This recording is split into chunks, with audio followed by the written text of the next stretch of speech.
Okay, team, C492, cardio for February. Pretty straightforward. You have one main circuit, you have one finisher, one main circuit, 10 exercises, 5 that are anaerobic, 5 that are active recoveries. You're doing all the exercises each round, and you have 3 rounds. So you don't have a lot of rounds. Your work time with the anaerobic is 50 seconds. That is challenging, to say the least.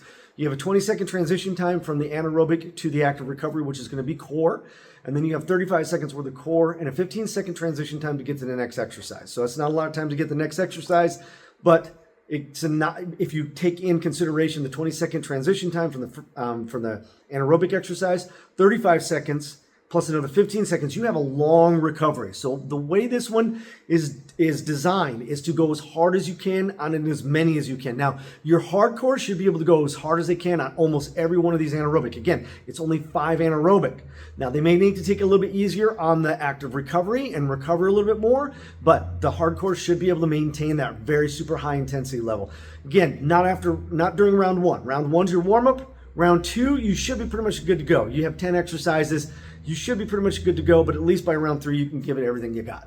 Okay, so that's how they maximize the main part of this workout. They do have a finisher, which is two exercises, 3 rounds, 30 seconds worth of work, a 0 transition time, and a 10-second end of round rest time, and their team is C492.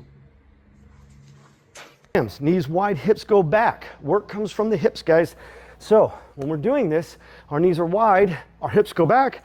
The squat, we catch it at the very bottom. So we let go at the very bottom. That way it allows us to speed this thing up and increase that intensity. Now, if you're going to use a medicine ball, let me grab one here real quick.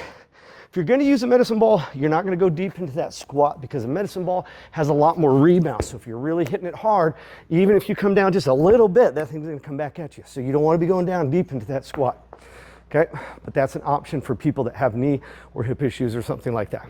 Rotation hold. So here,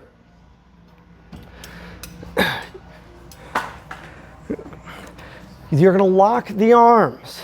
Lock the arms right here. Notice it's right out in front of me, squared up. Then I simply walk out and I hold it. It's a lot of core, guys. If that's too much, just have them back off just a little bit. Again, it's a lot of core from them to do, but they're just holding it. It's a static hold. With them, make sure their hands are here. And the reason is, again, as I always say, if you come out to the side, you slip, that's gonna whack you in the nose and break a nose. How I know that is because we've had members do that. So try to avoid, if they're not gonna take it with them, try to avoid them coming out here. A lot of people wanna do that, but this is gonna be the safer alternative. Okay, so their options, walk back, walk up, or jump back, jump up, or if they're gonna take it with them, they can add a hop in there. Again, the only time they're going to grab that ball, that BOSU by the outside is if they're actually never letting go of it, because then you have a less propensity to have it slip out of your hands. Jump squats, lean back, push to the heel, use the glutes to do the exercise. The faster you go, if you want to add that hop, you can, but if you do, you land soft. You want to absorb the impact in the muscles, not in the joints, guys. You don't want to absorb it in the joints, so never land with your legs locked or joints locked. The kneeling rubber band crunch. So the kneeling rubber band crunch, you want to start in this position here, drop your hips. Okay, we're going to use just a rubber band, no handles, and we're going to keep it right by our, right by our head, kind of like our temple area. And what we're going to do is we're going to start with that flat back, and then we're going to curl the back down all the way down. Now, what you'll notice is I'm not taking my hips, keeping my back flat, and then doing this. You see that a lot. It's not nearly as effective. They're still working their core. It's not like they're not working their core, but it's not going to be nearly as effective because they're not getting any flexion in the spine. So the abs aren't getting much range of motion. Okay, so again, flat back, and we're going to curl our shoulders all the way down. What we're trying to do is take our elbows without pulling them up or down. Take our elbows and touch our legs. And what I mean by pulling them up and down, I'm not doing this. You see this a lot where they come up and then back down. Again, they're working their abs. It's not like they're not working their abs. They're also working their lats and all that other kind of good stuff. But they want to isolate it. They keep those elbows fixed. And what we're doing is we're just flexing the spine, just curling down. That's all you're going to be doing on this exercise. Obviously for the beginners, or even down here for a beginner, or what we're looking for is gonna be speed, okay? We want those knees high, but more importantly, we want that speed.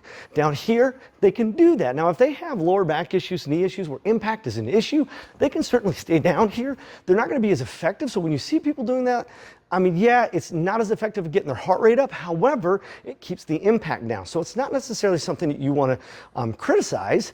You just want them to encourage them to work at their fullest. So even if they're working down here like this, again, they're getting their heart rate up. That's all that really matters, okay? Ideally, we want to see the knees up here, but again, that involves more impact. So there's a balance between those two.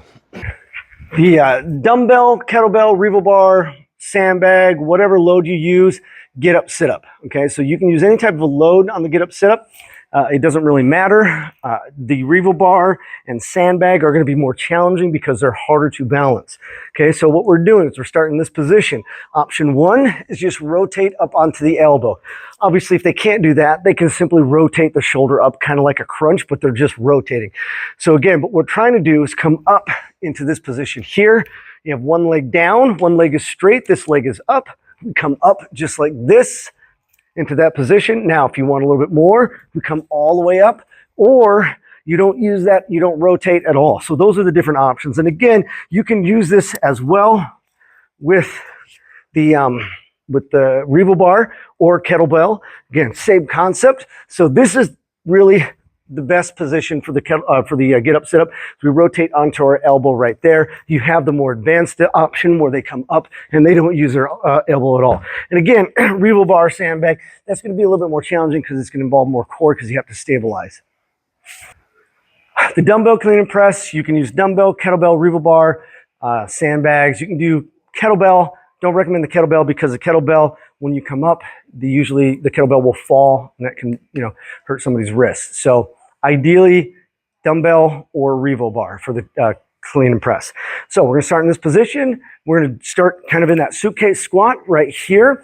Again, shoulder width apart, so we come down right here, and then we bring it up. And we use a little bit of momentum right through here, kind of during that curl. So we come up and push up into that overhead press. Now, again, we can do this with a revo bar as well. Same concept, start here, bring it up, close to the body.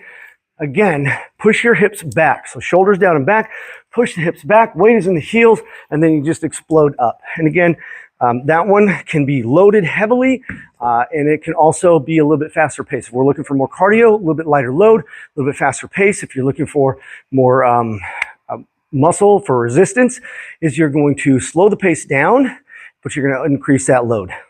Bicycles.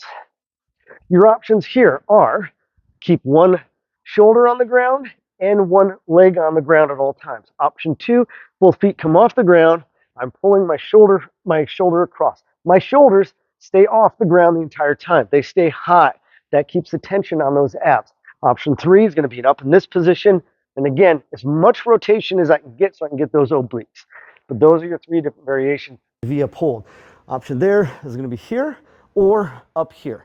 Now, once again, if they have lower back issues, lower back always stays on the ground. So the option where they take the lower back off the ground, if they have lower back issues, it's not an option for them. Make sure they keep the lower back on the ground. If they raise again, pulling the shoulders as high as they can, they're still going to get a contraction, so it's still effective, but it takes the pressure off that lower back.